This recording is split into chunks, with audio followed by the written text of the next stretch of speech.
Savez-vous que seulement 19% des employés français se sentent engagés dans leur travail? Ça veut quand même dire que 81% sont désengagés. Et ce désengagement coûte très cher aux entreprises. D'ailleurs, d'après le rapport Gallup, le manque d'implication des employés représente une perte de 8,9 trillions de dollars dans l'économie mondiale. C'est juste énorme. Bon, ok, c'est un chiffre mondial, mais la France n'est pas épargnée pour autant. Le désengagement des employés reflète directement l'un des défis actuels du management. Aujourd'hui, manager une équipe, c'est savoir jongler avec des défis très concrets. Des générations aux attentes variées, des outils digitaux parfois complexes et des attentes en constante évolution, comme répondre à la fois à des besoins humains et des objectifs élevés. Et tout ça alors que vous êtes pris entre la pression des résultats et les résistances au changement. Vous reconnaissez ces situations? Alors restez avec moi parce qu'aujourd'hui, je vais vous donner des clés concrètes pour redonner un souffle nouveau à votre management.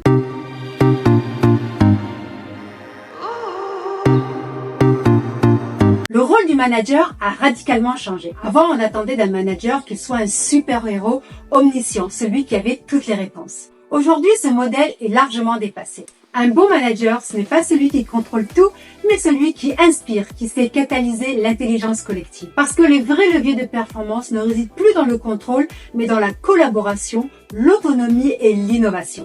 Et ce n'est pas qu'une question de compétences ou d'outils, c'est aussi une question de culture. On est passé d'un management hiérarchique basé sur le commandement et la surveillance à des attentes beaucoup plus horizontales et participatives. Les scandales de burn-out et d'environnement toxique, la quête de bien-être au travail et l'importance de donner du sens ont profondément redéfini le rôle des managers. On leur demande aujourd'hui d'être bienveillants mais aussi performants. Et c'est là toute la difficulté. Comment trouver cet équilibre entre parfois des attentes contradictoires? D'un côté, un management trop rigide qui freine l'initiative et étouffe la créativité. Et d'un autre côté, un management trop bienveillant ou consensuel qui crée des zones floues, difficulté à poser des cadres clairs, hésitation à trancher ou encore prendre des décisions importantes. L'enjeu aujourd'hui, c'est donc d'adopter un style managérial qui soit à la fois structurant et flexible pour guider vos équipes tout en leur laissant la place nécessaire pour innover et se sentir autonome. Et c'est ce qu'on va voir maintenant au travers de 10 clés concrètes pour manager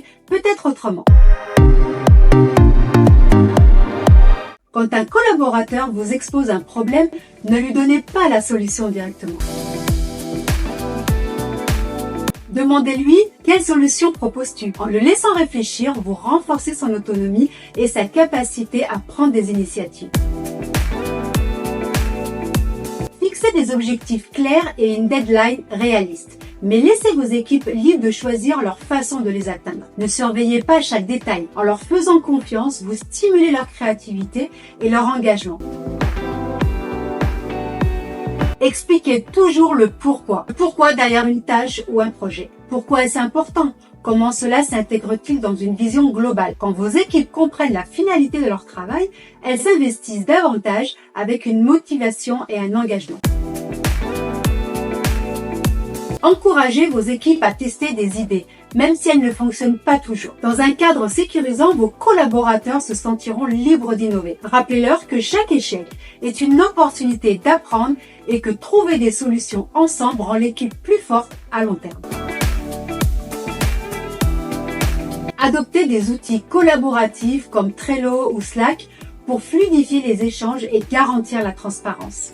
Et des solutions ludiques comme Miro pour stimuler la créativité.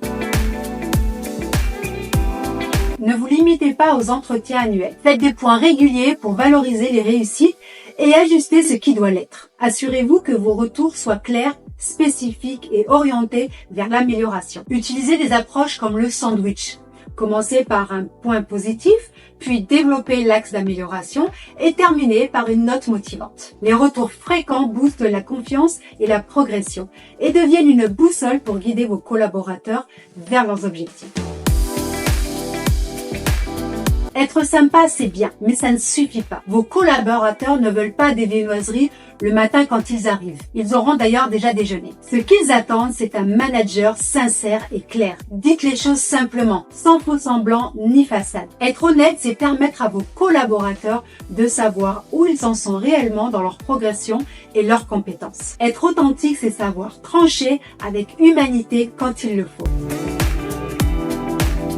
Vos collaborateurs ne travaillent pas pour vous, mais avant tout pour eux-mêmes, leur salaire, leurs ambitions ou leur équilibre de vie. Prenez le temps de découvrir ce qui les motive réellement. Chacun a son propre moteur. Certains recherchent de la reconnaissance, alors mettez en lumière leur réussite. D'autres veulent apprendre et évoluer. Offrez-leur des missions qui développent leurs compétences. Et pour ceux qui cherchent un meilleur équilibre entre vie professionnelle et personnelle, explorez des options comme le télétravail ou des horaires flexibles. Quand vous alignez leurs aspirations personnelles avec des objectifs de l'équipe, vous transformez leur implication. Un manager moderne est un facilitateur qui sait poser les bonnes questions pour aider ses collaborateurs à lever les blocages et atteindre leurs objectifs. Grâce à l'écoute active, vous captez les véritables besoins et identifiez les freins souvent invisibles. Issu des méthodes de coaching, des questions comme « Qu'est-ce qui te bloque vraiment ? Quel serait ton premier pas pour avancer ?» ou encore « De quoi aurais-tu besoin pour atteindre ton objectif ?» ne se limite pas à résoudre un problème immédiat, mais il aide vos collaborateurs à clarifier leurs idées, à développer leurs réflexions et à progresser durablement individuellement mais aussi collectivement.